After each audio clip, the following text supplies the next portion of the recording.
যে কোনো পূর্ণবর্গ সংখ্যার বর্গমূল বার করা কিন্তু আমাদের কাছে এক ধরনের হেডেকের বিষয়। তো আমরা এমন কিছু প্রসেস শিখতে যাচ্ছি। হ্যাঁ, তোমাদের প্রমিস করছি যে আমরা এমন কিছু প্রসেস আজকে শিখতে যাচ্ছি যেই প্রসেসের মাধ্যমে যে কোনো পূর্ণবর্গ সংখ্যার বর্গমূল আমরা বার করব। শুধু তাই নয়, খুব অল্প সময়ের মধ্যে। তাহলে চলো দেখে আসি যে কোনো পূর্ণবর্গ সংখ্যার বর্গমূল আমরা কিভাবে অল্প সময়ের মধ্যে বার করা শিখব। আমি বর্গ বার করার ক্ষেত্রে আগের ভিডিওতে জানিয়েছিলাম যে কিভাবে 50 বেস এবং 100 বেসের মাধ্যমে যে কোনো সংখ্যার বর্গ বার করব। তো সেই ভিডিওটি তোমরা যদি দেখে থাকো তোমরা অবশ্যই দেখবে সেখানে 50 বেস এবং 100 বেস এর মাধ্যমে আমি যে কোনো সংখ্যার বর্গ বার করা শিখিয়েছি। তো আজকে নতুন কিছুই নেই, সেই 50 বেস এবং 100 বেসের মাধ্যমে আমরা যে কোনো সংখ্যার বর্গমূল বার করা শিখব। তো সুতরাং তোমরা যদি সেই ভিডিওটি না দেখে থাকো অবশ্যই কিন্তু দেখে আসবে। বর্গ বার করার ক্ষেত্রে আমি সেই ভিডিওতে তোমাদের জানিয়েছিলাম যে কোনো সংখ্যার বর্গ বার করতে গেলে আমাকে কিন্তু 1 থেকে 25 এর বর্গ অবশ্যই কি করতে হবে, মনে রাখতে হবে।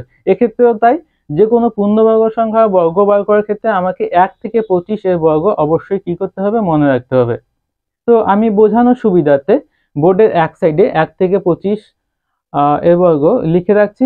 তোমরা অবশ্যই কিন্তু 1 থেকে 25 এর বর্গ কি করবে, মনে রাখবে। দেখো আমি এখানে 11 থেকে 25 পর্যন্ত সংখ্যাগুলি কিন্তু বর্গ লিখেছি। তোমরা এখানে যেটা মনে রাখার বিষয় আমাদের বর্গমূল বার করার ক্ষেত্রে, যে লাস্ট 2 ডিজিট, আমরা লাস্ট 2 ডিজিট দেখব কোন সংখ্যা আসে। কোন সংখ্যার বর্গ করলে লাস্ট 2 ডিজিট 21 আসে। কোন সংখ্যা 11 এর বর্গ করলে লাস্ট 2 ডিজিট কত আসে, 21 আসে। 12 বর্গ করলে লাস্ট 2 ডিজিট কত আসে, 44 আসে। 13 বর্গ করলে লাস্ট 2 ডিজিট কত আসে, 69 আসে। তো আমাদের এটাই মনে রাখতে হবে যে যে সংখ্যা দুটি আসছে বর্গ করার সময় তোমরা দেখবে যে লাস্ট যে 2 সংখ্যা আসছে সেই 2 সংখ্যাটি কোন সংখ্যার বর্গ করলে আসে। তো এখানে একটা আরো সহজ উপায় আমি বলে দিচ্ছি। তোমরা যদি এই সংখ্যাগুলির বর্গ ভালো করে খেয়াল করো, একটা ব্যাপার তোমরা লক্ষ্য করবে যে প্রথম দেখো 11 এর বর্গ করলে লাস্টের যে সংখ্যাটি সেটা কত, 1, তাই না? 12 বর্গ করলে লাস্ট সংখ্যাটি কত, 4। 13 বর্গ করলে লাস্ট সংখ্যাটি কত, 9। 15 বর্গ করলে 14 বর্গ করলে লাস্ট সংখ্যাটি কত, 6। 15 বর্গ করলে লাস্ট সংখ্যাটি কত, 5। 16 বর্গ করলে লাস্ট সংখ্যাটি কত, 6। 17 বর্গ করলে লাস্ট সংখ্যাটি কত, 9। 18 বর্গ করলে লাস্ট সংখ্যাটি কত, 4। 19 বর্গ করলে লাস্ট সংখ্যাটি কত, 1। তো তোমরা এখানে একটা ব্যাপার ভালো করে দেখলে অবশ্যই খেয়াল করতে পারতে যে এটাকে যদি আমি মিডিল সংখ্যা ধরি, দেখবে বাকি সংখ্যাগুলি পরপর কিন্তু রিপিট হচ্ছে। 1496, নিচ উপর থেকে নিচে যদি আসি 1496, যদি এখানে নিচ থেকে উপরে উঠি 1496। যদি কোনো সংখ্যা লাস্টে কত আসে, 1 আসে, তাহলে অবশ্যই সেই সংখ্যাটি কত হবে, হয় 11 বর্গ হবে অথবা 19 বর্গ হবে।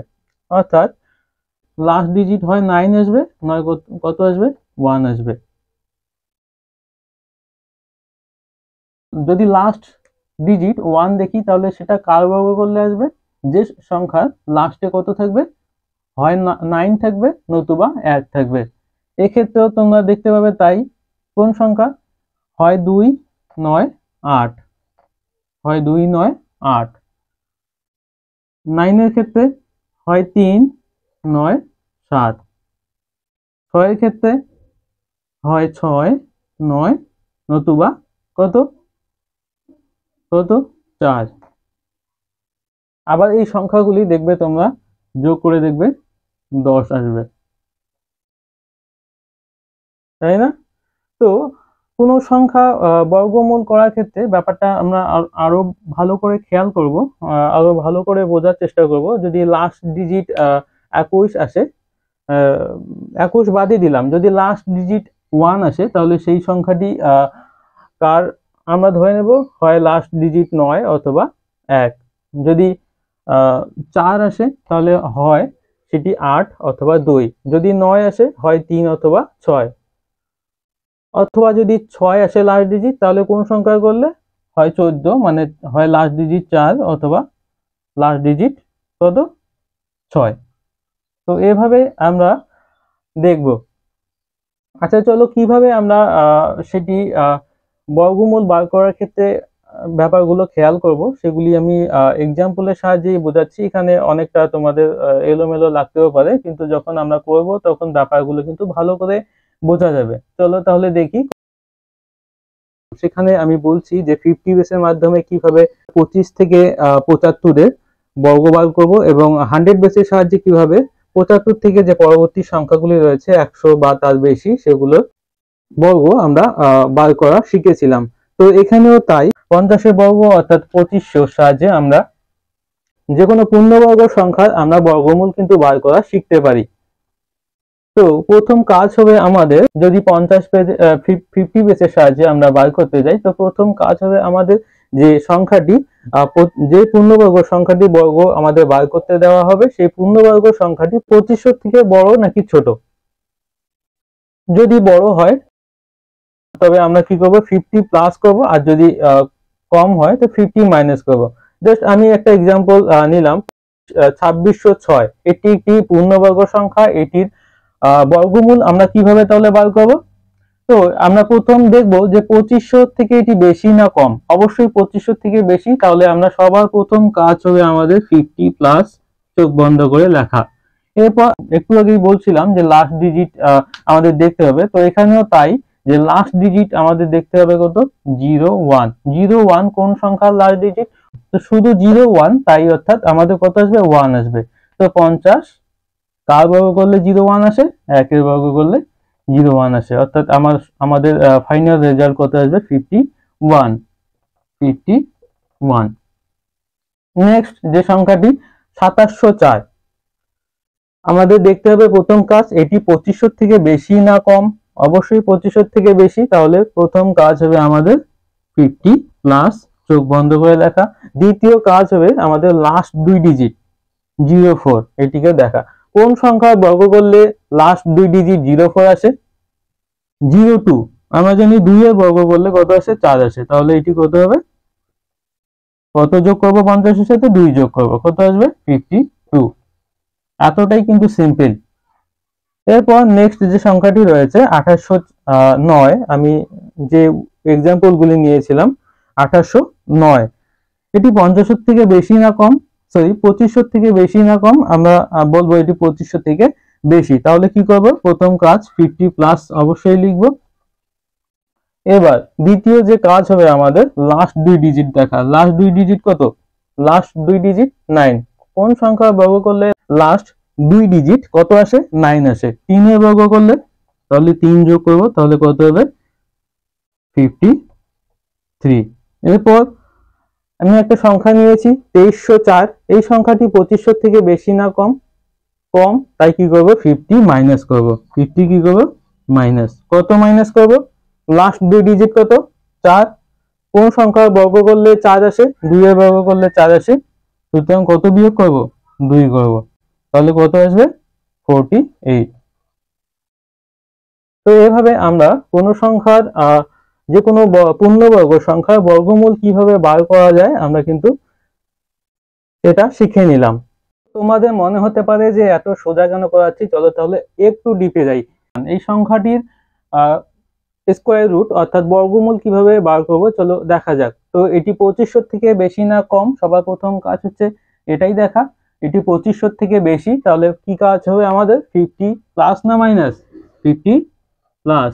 50 প্লাস কত 61, লাস্ট দুই ডিজিট কত 61। কার কোন সংখ্যা বর্গ করলে লাস্ট দুই ডিজিট 61 আসে, আমরা জানি 19, তাহলে কত আসবে 19 প্লাস। এবার যোগ করে তোমরা বসিয়ে দেবে, কত হবে 69। নেক্সট যেটা আমরা সেটা দেখতে যাচ্ছি, যে এই সংখ্যা আমরা যদি স্কোয়ার রুট বার করতে যাই তাহলে কি হবে। প্রথম কাজ হচ্ছে আমাদের কি, তাহলে 2500 থেকে বেশি না কম এটা দেখা। তাহলে কত হবে 2500 থেকে বেশি হলে 50 প্লাস লিখব, 50 প্লাস আমরা লিখব। এরপর লাস্ট দুই ডিজিট কত 96, তো কোন সংখ্যা বর্গ করলে লাস্ট দুই ডিজিট 96 আসে, 14, তাহলে 14 যোগ করব, কত আসবে 64 আসবে।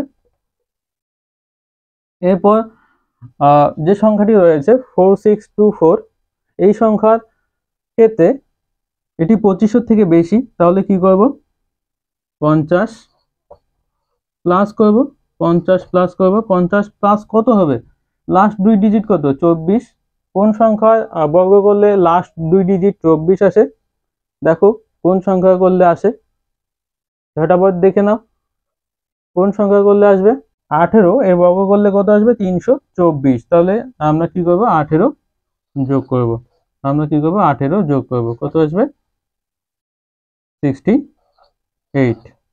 তো এভাবে যে কোনো সংখ্যার বর্গ আমরা কি করতে পারবো, 50 বেসের সাহায্যে বের করতে পারবো, যদি সেই সংখ্যাটি কত থাকে, 5625। যদি 5625 পর্যন্ত যে কোনো সংখ্যা, কোনো পূর্ণবর্গ সংখ্যা যদি আমাদের দেওয়া থাকে, কত পর্যন্ত, 5625 পর্যন্ত, এর বেশি যদি হয় তাহলে আমরা কি করব, 100 বেস ব্যবহার করব। 5625 অর্থাৎ এটি কত, 75-এর 75-এর কি স্কোয়ার। তো 5625 এর যদি কম হয় তাহলে আমরা 50 বেস ব্যবহার করব, যদি 5625 এর বেশি হয় তাহলে আমরা কি করব, 100 বেস ইউজ করব। তাহলে চলো এবার 100 বেস কিভাবে ব্যবহার করব সেটা একটু দেখে নেই। এবার 100 বেস এর সাহায্যে 5625 5625 এর পরবর্তী যে সংখ্যাগুলি রয়েছে পূর্ণবর্গ সংখ্যাগুলি, সেই পূর্ণবর্গ সংখ্যাগুলির বর্গমূল অর্থাৎ স্কোয়ার রুট কিভাবে বার করব। তোমাদের তো বলেই দিয়েছি যে 2500 বা তার কম এই সংখ্যা থেকে 5625 এই সংখ্যাগুলি 50 বেসের সাহায্যে বার করব। আর 5625 থেকে যে পরবর্তী সংখ্যাগুলি রয়েছে 10,000 বা তার বেশি, সেই সংখ্যাগুলির স্কোয়ার রুট অর্থাৎ বর্গমূল আমরা কিভাবে বার করব, 100 বেসের সাহায্যে বার করব। তো 5625 এর পরবর্তী যে সংখ্যাগুলি রয়েছে সেই সংখ্যাগুলির কয়েকটা উদাহরণ আমি নিয়ে তোমাদের দেখাচ্ছি। প্রথম যে সংখ্যাটি আমি নিয়েছি 7056, এর ক্ষেত্রে আমরা দেখব যে 5625-এর থেকে বেশি, তাহলে কি এটা 100 বেস দিয়ে করব, তাহলে কি লিখব, 100 লিখব। এরপর কি করব, 100 বেসের সাহায্যে যখন করব আমরা দেখব যে এটি কি 10,000-এর বেশি না কম। 10,000-এর কম, যদি কম হয় 100 মাইনাস লিখবো, যদি 10,000-এর বেশি হয় কি করব, 100 প্লাস লিখবো। তাহলে এটি 10,000-এর কি কম, তাহলে এটা কি করব, 100 মাইনাস করব। 100 মাইনাস কত করব, লাস্ট দুই ডিজিট। একইভাবে দেখব লাস্ট দুই ডিজিট কত, লাস্ট দুই ডিজিট আমাদের কত, 56। কোন সংখ্যা, 16, কি করব, 16 মাইনাস করব, তাহলে কত আসবে, 84। এবার চলো পরের যে উদাহরণটা আমরা নিয়েছি সেটা দেখি। 7921 5625 থেকে 10,000-এর মধ্যে রয়েছে, তাহলে এটি কি 100 বেসের সাহায্যে করব।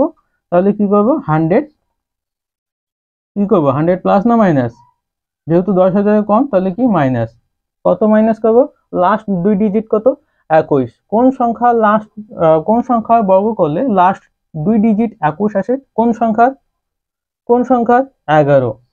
তাহলে কত আসবে আমাদের রেজাল্ট, 89। এবার পরবর্তী যে এক্সাম্পলটা সেটা দেখি, এটি কি 5625 থেকে 10,000-এর মধ্যে, তাহলে কি 100 বেস। এবার প্লাস না মাইনাস, 10,000-এর কম তাহলে মাইনাস। এরপর লাস্ট ডিজিট কত, 09। কোন সংখ্যা বর্গ করলে লাস্ট দুই ডিজিট 09 আসে, তাড়াতাড়ি 3, তাহলে কত আসবে, 97। তো আর একটা এক্সাম্পল আমি এদিকে নিয়েছি, যেটি কি 10,000-এর বেশি, তাহলে কি হবে, এটি অবশ্যই 100 প্লাস। এবার লাস্ট দুই ডিজিট কত, 01। কোন সংখ্যার বর্গ করলে লাস্ট দুই ডিজিট 01 আসে, একের বর্গ করলে লাস্ট দুই ডিজিট কত আসে, 01। তাহলে আমাদের ফাইনাল রেজাল্ট আসবে কত, 101। এইভাবে 50 বেস অর্থাৎ 2500 বা তার কম থেকে 5625 এই সংখ্যাগুলি 50 বেসের সাহায্যে আমরা বার করব, এতটুকু তোমরা মাথায় রাখবে। আর 5625 থেকে যে পরবর্তী সংখ্যাগুলি রয়েছে 10,000 বা তার বেশি, সেটা আমরা 100 বেস দিয়ে বার করব। যদি 10,000 এর কম হয় সংখ্যাটি, তাহলে কি করব, 100 মাইনাস করে দেব। আর যদি 10,000-এর বেশি হয় তাহলে কি করব, 100 প্লাস করব। এইভাবে যে কোনো পূর্ণবর্গ সংখ্যার বর্গমূল আমরা কিন্তু সহজে বার করতে পারবো। আজকের ভিডিওটি কিন্তু এতটুকুই। এই ট্রিকটি তোমাদের কেমন লাগলো সেটা কমেন্ট বক্সে জানাবে। যদি ভালো লেগে থাকে অবশ্যই ভিডিওটিতে লাইক করে দেবে, আর এই চ্যানেলে প্রথম হলে কিন্তু সাবস্ক্রাইব করতে ভুলবে না।